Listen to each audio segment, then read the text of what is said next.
In this video, I'm going to discuss how oxygen binds to heme.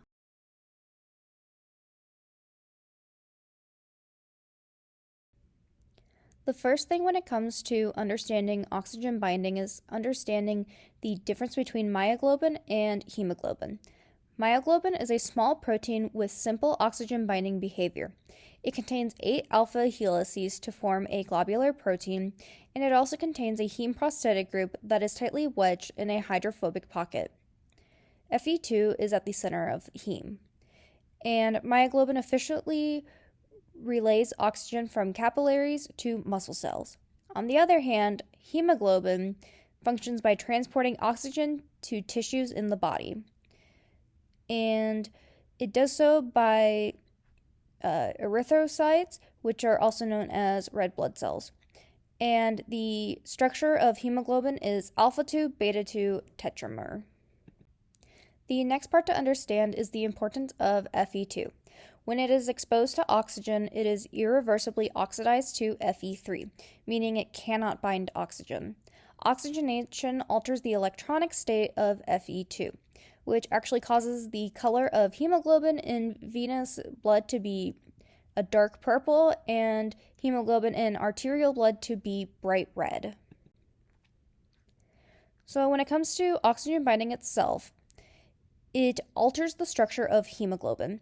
When oxygen binds to hemoglobin, alpha 1 beta 2 and alpha 2 beta 1 shift, changing the quaternary structure, which is crucial for oxygen binding behavior. Hemoglobin goes from the T state to the R state. And the R state is also known as oxyhemoglobin, which is pictured on the right side of the picture, and the T state is thus deoxyhemoglobin, which is pictured on the left side of the picture on the left. So going from the T state to the R state, the T state is when Fe2 is situated around 0.6 angstroms, and oxygen binding actually shortens this by about 0.1 angstrom. Then Fe2 moves into the center of the heme plane, dragging the covalently linked histidine.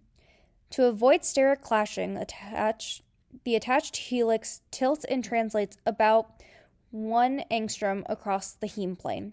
Movements in the alpha 1 beta 2 and alpha 2 beta 2 residues occurs. The ion pairs in the C-terminal residues tear away as the R state approaches, which then ultimately causes the formation of Fe oxygen bonds. Next is the binding oxygen equations. As you can see, there are multiple different equations.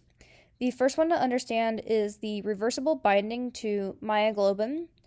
So you have myoglobin and oxygen, and you can create myoglobin oxygen binding. And then you also have the dissociation constant.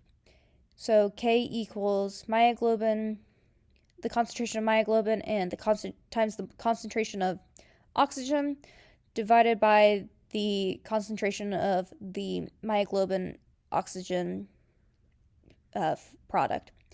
And it's also worth to note that the lower the K value, the tighter the bonding.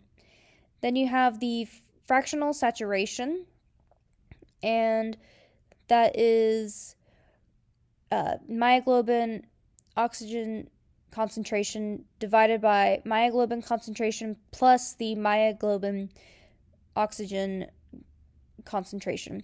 And it ranges from 0 to 1, 0 being when no oxygen is bound to myoglobin. And then you have partial pressures.